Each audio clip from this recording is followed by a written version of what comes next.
When JP Morgan predicted back on February 24th that South Korea might reach a peak of 10,000 COVID-19 infections by March 20th, it felt high. Quickly though, after a surge in cases, suddenly 10,000 seemed a low forecast. So the fact we've seen the rise in infections slow and still be short of that 10,000 figure shows the country's done something right, even if clusters of infections mean the threat very much remains. Here I am in central Seoul, not long ago a global focal point, but now a place of cautious optimism as the COVID-19 epicenters moved away from this region. As mentioned previously, I'm a British journalist who's been based in Korea for around a decade, during which time there's been plenty of criticism of public safety management, not least under the last president, who's now imprisoned.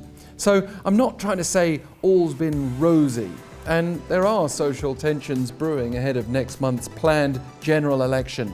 That said, I stand by my view that South Korea has been a great place to be during this pandemic. We've seen testing here set a gold standard, with the country now exporting test kits and the US adopting its model of drive-through testing, for example. We've been consistently updated about all the places visited by those who test positive, arguably unnecessary infringement of privacy. But what we've not seen, which has been the case elsewhere, is a generalized lockdown. As you can no doubt see with all the people walking around me here in Seoul, it's interesting to me that we've been able to contain what was a dangerously rapid rise in infections without taking any really draconian measures. Yes, some people are choosing to isolate themselves and local school closures are extending into April at least, but I've also witnessed others practice social distancing in a more limited way, avoiding close contact but still going to work, restaurants, shopping, working out and so on, and no one's stopping them from doing so except when businesses choose to close or events are called off. Time will tell how far governments should go in terms of restricting people, but what we are seeing here is more of a targeted approach based on an individual's infection status, possible exposure, or other risk factors that would prompt a request to self-quarantine.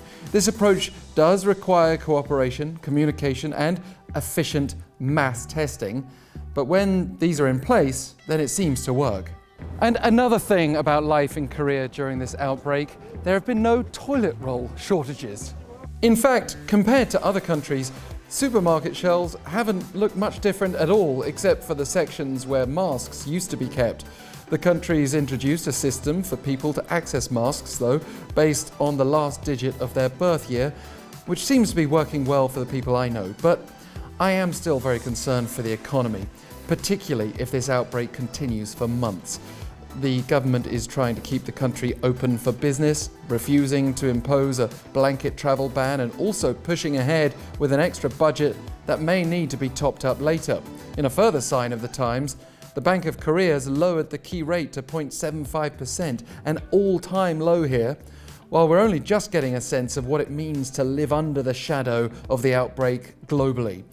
But this is also where we're seeing new ideas and new ways of doing things spring up, and maybe even a new normal beyond this outbreak.